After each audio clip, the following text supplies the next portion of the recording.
जंगल में शिकार करने के लिए झाड़ियों के पीछे छुपा रहता है। शिकारी की एक आंख खराब रहती है, इसलिए उसकी आंख में काले रंग की पट्टी बंधी हुई रहती है। तभी एक हिरण शिकारी के सामने से भागता है और शिकारी भाला लेकर उसके पीछे भागता है, लेकिन हिरण दूर निकल जाता है, इसलिए शिकारी उसको पकड़ नहीं पाता है। तभी उसे जंगल के अंदर से रोशनी दिखाई देती है। इतने घने जंगल में इतनी रोशनी कहाँ से आ रही है? जरूर कुछ बात है, अभी देखता हूँ। शिकारी रोशनी की ओर बढ़ता है और राक्षसों के गांव में पहुँच जाता है। अरे ये तो एक गांव है, वह भी राक्षसों का।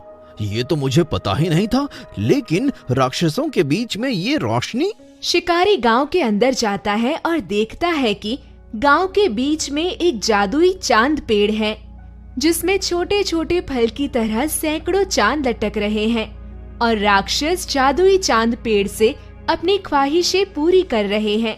जैसे कोई पैसा मांग रहा है तो कोई नई नई वस्तु मांग रहा है, और पेड़ से एक चांद उनके हाथों पर गिरते ही उनकी मुराद पूरी हो जा रही है। ये तो एक जादुई चांद का पेड़ है। इसकी कहानी मैंने अपनी दादी से सुनी थी, लेकिन ये नहीं पता था कि ये जादुई चांद का पेड़ वास्तव में है। अब मुझे इस पेड़ का ही शिकार करना होगा। थोड़ी देर बाद राक्षस अपने अपने घर चले जाते हैं। तब शिकारी उस जादुई चांद पेड़ के पास जाता है। ये अच्छा मौका है, अभी मैं इस पेड़ के चांद को इस भाले से तोड़ता हूँ। जादुई चांद पेड़ में कोई भी जादू या उस पर किसी भी तरह का हमला कोई नहीं कर सकता था, जब तक कि जादुई चांद पेड़ इसकी अनुमति न दे। इस बात से बेखबर शिकारी जादुई चांद पेड़ की तरफ भाला फेंकता है। तभी पेड़ से तेज रोशनी निकलती है और शिकारी अंधा हो जाता है और चिल्लाता है, अरे मेरी आँख, मुझे कुछ दिखाई भी नहीं दे रहा है। तब कुछ राक्षस दौड़कर आते हैं। कौन हो तुम? क्या कर रहे हो? ये एक लालची शिकारी है, ये मुझे चोरी करने आया था। मुझे माफ कर दो, मुझसे बड़ी भूल हो गई है। अरे इसे तो मार देना चाहिए, इसने हमारे जादुई चांद पेड़ को चुराने की कोशिश की है। मुझे माफ कर दो, मुझसे गलती हो गई, मैं फिर कभी भी ऐसा काम नहीं करूँगा। नहीं नहीं, तुम्हारी गलती की एक ही सजा है, मौत। चलो इसे मार डालो। रुको, अगर कोई अपनी गलती का प्रायश्चित करे तो उसे एक मौका देना चाहिए। शिकारी, मैं तुम्हें माफ करता हूँ और तुम्हें आँख भी वापस देता हूँ। इसके बाद शिकारी की दोनों आँखें ठीक हो जाती हैं और शिकारी एक बार फिर जादुई चांद पेड़ से माफी मांगकर वहाँ से चला जाता है। कुछ दिन बाद शिकारी अपने एक जादूगर दोस्त से मिलने जाता है। अरे शिकारी, कहो कैसे आना हुआ? जादूगर, एक खास काम था तुमसे, अगर तुम राजी हो जाओ तो हम दोनों का फायदा होगा। अच्छा बताओ, क्या काम है? शिकारी अपने जादूगर दोस्त को जादुई चांद पेड़ के खूबियों के बारे में बताता है और जादूगर लालच में आ जाता है। लेकिन तुमने कहा उस पेड़ ने तुम्हें अंधा बना दिया था, और तो फिर हम ये काम कैसे करेंगे? तब मैंने बल से काम लिया था, लेकिन इस बार दिमाग से काम लेना होगा, और बाकी तुम्हारी जादूगरी हमें ये काम करने में मदद करेगी। हाँ। जब सारे राक्षस सो रहे होते हैं, तब शिकारी जादूगर के साथ गांव में जाता है। चलो जादूगर, अभी अच्छा मौका है। हाँ हाँ, चलो चलो। दोनों जादुई चांद पेड़ के पास आते हैं। शिकारी, तुम इतनी रात को, कहो क्या बात है?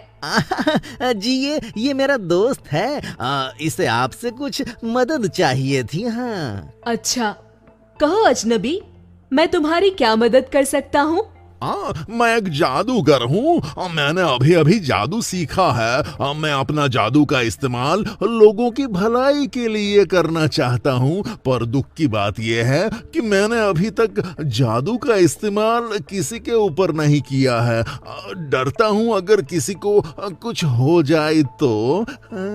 इसमें डरने की कोई बात नहीं है। ठीक है, तुम मुझ पर अपने जादू का इस्तेमाल करो। नहीं, डरो नहीं, करो। तभी जादूगर अपने जादू से जादुई चांद पेड़ से दिव्य शक्ति ले लेता है और उसे माला बनाकर पहन लेता है। दिव्य शक्ति जाने से पेड़ सूख जाता है। जादूगर, हमने कर दिखाया, अब हम कुछ भी कर सकते हैं। हम? इसमें हम कहाँ से आ गया? क्या मतलब? मतलब ये कि जादुई चांद पेड़ का हकदार सिर्फ मैं हूँ, तुम नहीं। इतना कहकर जादूगर शिकारी को जख्मी कर देता है और शिकारी बेहोश हो जाता है। इसके बाद जादूगर वहाँ से चला जाता है। अगली सुबह जब राक्षस अपने घरों से बाहर आते हैं तो सूखे हुए जादुई चांद पेड़ को देखकर चौंक जाते हैं। अरे ये कैसे हो गया? हमारा जादुई चांद पेड़ सूख कैसे गया? हाँ। तभी दूसरे राक्षस की नजर शिकारी पर जाती है। ये देखो, ये तो वही शिकारी है, इसे तो चोट आई है। चलो इसको राक्षस वेद के पास ले जाते हैं। राक्षस शिकारी को राक्षस वेद के पास ले जाता है। राक्षस वेद शिकारी के जख्मों पर दवाई लगा देता है। कुछ घंटों के बाद शिकारी होश में आता है। शिकारी के होश में आते ही राक्षस खुश हो जाते हैं। शिकारी, अब तुम बिल्कुल ठीक हो, अब तुम्हें कोई खतरा नहीं है। लेकिन तुम घायल कैसे हुए थे? शिकारी को पता था उससे बहुत बड़ी गलती हुई है। इसका मन ही मन वो पश्चाताप कर रहा था, इसलिए उसने सच बताने की ठानी। फिर शिकारी राक्षसों को सारी बातें बताता है। ये सुनकर राक्षस गुस्सा हो जाते हैं। इसे तो खत्म कर देना चाहिए, इसकी वजह से हमने हमारा जादुई चांद पेड़ को खो दिया है। मैं अभी इसे मार देता हूँ। रुको, ये चाहता तो झूठ बोलकर भी यहाँ से जा सकता था, लेकिन इसने ऐसा नहीं किया। और जब कोई अपनी गलती मान ले तो उसे माफ कर देना चाहिए। जादुई चांद पेड़ ने हमें यही सिखाया है। अभी हमें ये सोचना है कि कैसे उस माला से जादुई चांद पेड़ को आजाद करना है। हाँ, मैं आपकी मदद कर सकता हूँ, बस मुझे अपनी गलती सुधारने का एक मौका दीजिए। कहो, क्या कहना चाहते हो? लेकिन इस बार भरोसा तोड़ना मत। मैं आप लोगों को जादूगर के अड्डे तक पहुंचा सकता हूं, बस हमें किसी भी तरह जादूगर को भटकाना है और उसके गले से माला को ले लेना है। हाँ, लेकिन जादूगर से हम लड़ेंगे कैसे? उसके पास तो जादू है। इसका हल मेरे पास है। मेरे पास एक ऐसी दवा है जिसे खाने से कुछ घंटों तक कोई जादुई असर नहीं होता। तब तो हम आसानी से उस जादूगर को हरा सकते हैं। हाँ, ठीक है, मैं दवा का प्रबंध करता हूँ, तब तक तुम लोग जाने की तैयारी करो। राक्षस वेद की दवा शिकारी और कुछ राक्षस खाकर जादूगर के अड्डे में जाने के लिए निकल जाते हैं और करीब आधी रात को पहुँच जाते हैं।